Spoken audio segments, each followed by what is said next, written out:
Reflection for Sunday, January 7, Solemnity of the Epiphany of the Lord. Matthew chapter 2, verse 1 to 12.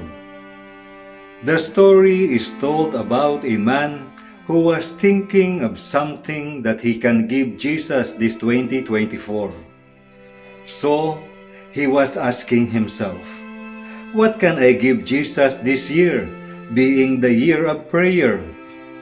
Then he immediately answered his question by saying, I will be prayerful, and I will teach others how to pray. The magi from the east presented extraordinary gifts to the baby Jesus: gold, frankincense, and myrrh. Gold symbolized Jesus' kingship. Frankincense signified that the child Jesus was to be worshipped, and myrrh, traditionally used for anointing the dead, foreshadowed his eventual death on the cross. What is the best gift you could give Jesus this year? Is it your time and strength for the furtherance of the gospel? Or is it your treasure and knowledge? Whatever it may be, give Jesus nothing less than your very best. Do not mind what it will cost you. You have to give Jesus what he truly deserves, for he is your Lord and Savior.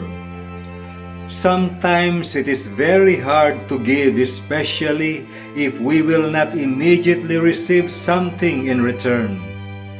Many of us find it difficult to give to Jesus because he does not physically reciprocate our generosity.